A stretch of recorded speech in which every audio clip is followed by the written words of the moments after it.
చూపించలేదు. ఇది పార్షియల్ మనకు.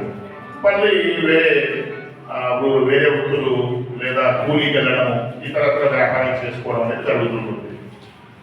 కాబట్టి మన ఎదురుకి క్యాప్చర్ ఫిష్ అక్కడ కల్చర్ ఫిష్ అక్కడ కాను.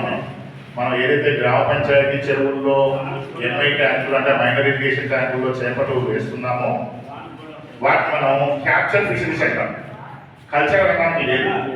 కల్చర్ అంటే ప్రతిరోజు మనం వేసినటువంటి చేపలని వాటిని ఫీడ్ వేయడము, వాటికి ఏదైనా రోగం వస్తే మెడిసిన్ ఇవ్వడము, ఇలాంటివన్నీ చేస్తాం. కానీ మనం పెంచే చెరువులో ఎక్కడ కూడా మనం మందులు వాడడం అనేది ఉండదు, కెమికల్స్ వాడము. కేవలం పేడ, గ్రౌండ్ ఆయిల్. ఒకవేళ ఎక్కడన్నా మనం ఫీడ్ ఇంట్రెస్ట్ ఉండి కాస్త ఎక్కువగా ప్రొడక్షన్ తీసుకోవాలని అనుకుంటే మనం ఏం వాడతాం? తౌడు ఒకటి, గ్రౌండ్ ఆయిల్ కేక్ ఒకటి వాడతాం. అంతకంటే ఏ కెమికల్ కూడా వాడతాం. ఇంచుమించుగా అగ్రికల్చర్లో నేచురల్ ఫార్మింగ్ అనేది ఏదైతే ఉందో సిఎన్ఎఫ్ అంటాం కదా, అంటే ఆర్గానిక్ పద్ధతిలో పంట పండిస్తూ ఉంటారు. అలాగే మనది కూడా మనం పెంచే చేపలు కూడా ఎలాంటి వ్యాధులు రావు, మనకు వచ్చినా కూడా మనం ఎలాంటి మందులు వాడము. కాబట్టి మనం పెంచే చేపలు కూడా ఏ కెమికల్ వాడకుండా పెంచుతున్నటువంటి చేపల రకం పట్టుబడి క్యాప్చర్ విధానంలో ఉంటుంది.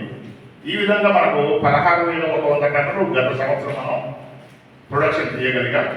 మరి ఈ సంవత్సరం అంటే ఈ 2024-25లో మాత్రం దాన్ని 20,695 టన్నులు తీయాలని చెప్పేసి టార్గెట్ పెట్టుకున్నాం.